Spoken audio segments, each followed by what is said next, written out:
যদি আওয়ামী লীগকে অপবাদ দিয়ে মিথ্যা মামলা দিছে, তাহলে আজকেও যদি মিথ্যা মামলা দাও, তা আওয়ামী লীগের দোষটা কোথায় আমাকে বলুন? আওয়ামী লীগ কি করছে? চাঁদাবাজি করছে। আজকেও যদি চাঁদাবাজি করি, তা আওয়ামী লীগের দোষটা কোথায়? আওয়ামী লীগ জুলুম করছে, অত্যাচার করছে।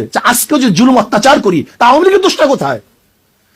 আমি চাই না কোন আওয়ামী লীগ করার কারণে কাউকে জ্বালিয়ে দেওয়া হোক, কারোর অফিসকে ভেঙ্গে চুরে তছনছ করা হোক, আওয়ামী লীগ করার কারণে তার মিল ইন্ডাস্ট্রিজকে জ্বালিয়ে দেওয়া হোক। এইটা আমি চাই না। আমি চাই যে অন্যায় করছে তার বিচার হোক, কিন্তু যে অন্যায় করে না, সে যে দলের হোক না কেন, সে আমার শত্রু হোক না কেন, তার বিচার করা যাবে না, তার উপর জুলুম করা যাবে না। এই জুলুম মুক্ত এক দেশ আমরা করতে চাই, প্রত্যেকের অধিকারকে প্রতিষ্ঠিত করতে চাই।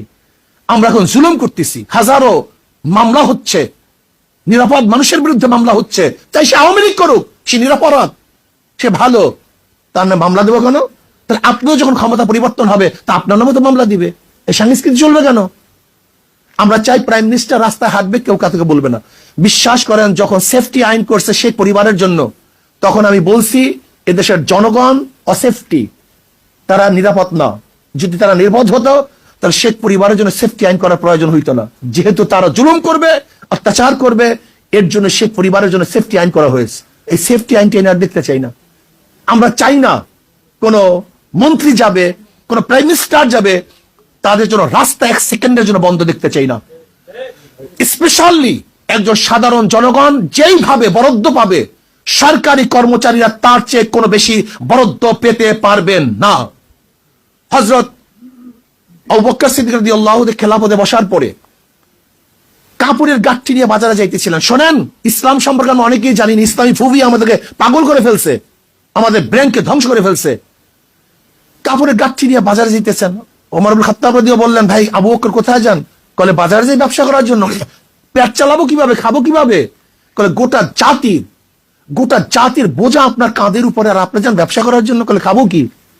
কলে ঠিক আছে, বাইতুল মাল থেকে আপনার জন্য কিছু ভাতা নির্ধারণ করি। একজন সাধারণ মানুষ চলার জন্য যেই ভাতার প্রয়োজন ছিল, ঠিক ওই পরিমাণে ভাতা নির্ধারণ করা হয়েছে, এর চেয়ে বেশি না। শুধু কি তাই, আবু বকর সিদ্দিক রাদিয়াল্লাহু ইন্তেকালের পূর্ব মুহূর্তে যেই পরিমাণে ভাতা রাষ্ট্রের থেকে নিয়েছিলেন, সমস্ত ভাতা আবার ফেরত দিয়েছিলেন। আর আজকে রাষ্ট্রের সম্পদকে কি মনে করি? আজকে বাতি জ্বালাই, গিয়া দেখেন বড় বড় অফিসারদের রুমের মধ্যে 24 ঘন্টা এসি চলতে থাকে। তোমার বাবার টাকা, তোমার বাবার টাকা, তুমি কার টাকা দিয়ে এসি চালাও 24 ঘন্টা? তুমি পাজেরো গাড়িতে চলো, মার্সিডিজ গাড়িতে চলো, কার টাকা দিয়ে চলো? এই খয়রাতি ভিক্ষুক। আজকে হাজারো ভিক্ষুক মানুষ, বিধবা, মিসকিন, এতিম, তাদের টাকা দিয়ে তুমি গাড়ি বাড়ি, এসি, অমুক তমুক, তোমার নিজের টাকা দিয়ে হেলিকপ্টার কিনো, তুমি প্ল্যান করো তোমার টাকা দিয়ে, এটা তোমার ব্যক্তিগত টাকা। কিন্তু রাষ্ট্রের একটা টাকা অপচয় হোক, এটা আমরা চাই না। একটা টাকা চাই না, পয়সা অপচয় হোক, এটা আমরা চাই না।